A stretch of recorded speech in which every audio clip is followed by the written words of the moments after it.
Okay, today we are going to look at the end of World War II. The ultimate questions which we are looking at here are what factors affected life throughout World War II and what resulted from World War II's demise. And remember, we said the word demise actually means end. So what resulted from World War II's demise? So how did it all come to an end? Well, the European front ended, and that happened with the death of Hitler due to several losses which occurred from 1944 to 1945. This included the Battle of the Bulge, the Battle of Britain, all of those in which we looked at this past week.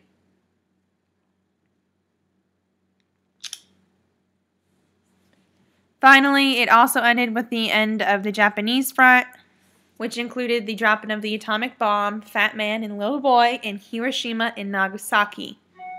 Now remember, the European front, when that ended, it was called VE Day, so Victory in Europe Day.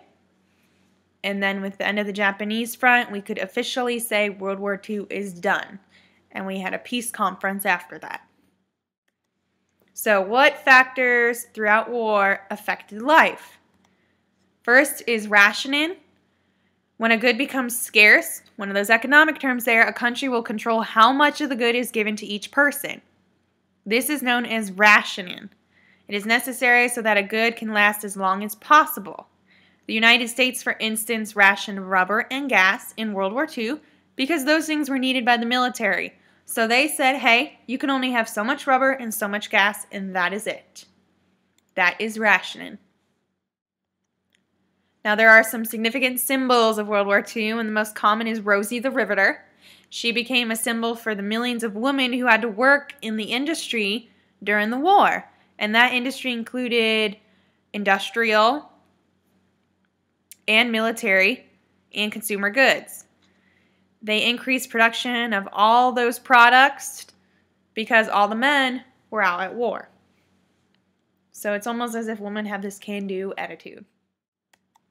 Now, at the end of the war, does Germany have to pay again?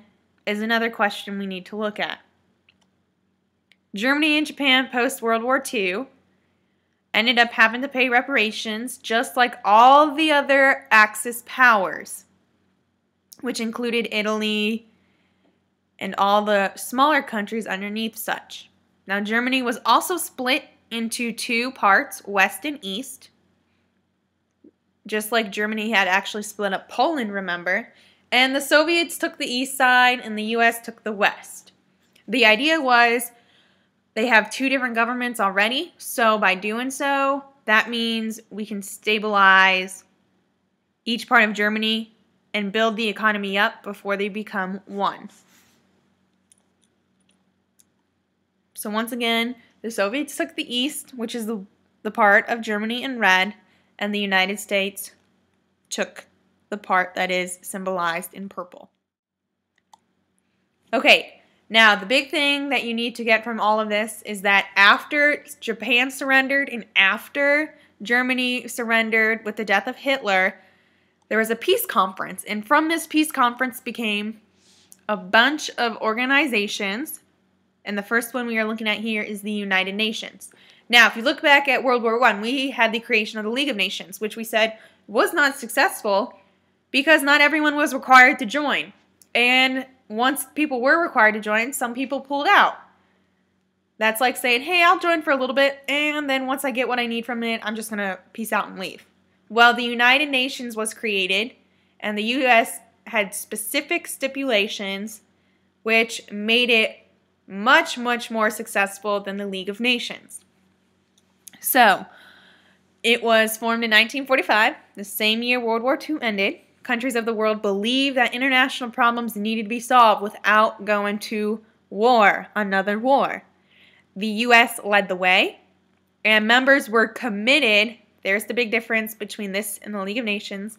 Members were committed to settling problems between countries in a peaceful way. Now, NATO was also developed. That stands for the North Atlantic Treaty Organization. Under the leadership of the United States, 12 nations signed it in 1949. And this formed a military alliance which said if you attack one, you can attack the other. So we're going back into alliances, just like we had in World War I. And it also stated that any alliance could respond with armed force if necessary. Now we're going to get into this a little bit further into the Cold War, because the reason this was formed, since the Soviets, remember at this time, and what we said was so surprising about the Soviets, is that they were communists and they were on our side during the war. Well, then they get aggressive. So NATO comes to help in the end. Now, another thing that resulted at the end of World War II, several years later, is the Warsaw Pact. It was basically created by the Soviet Union, and it was done to help protect them from any threat by NATO. And this involved Eastern European nations such as Romania, Bulgaria, Czechoslovakia, Hungary, Poland, and East Germany. All these countries needed to pay war reparations. So what we're starting to see here is some trickling effect of another aggression, just like we saw after World War I. Now we're seeing it again after World War II.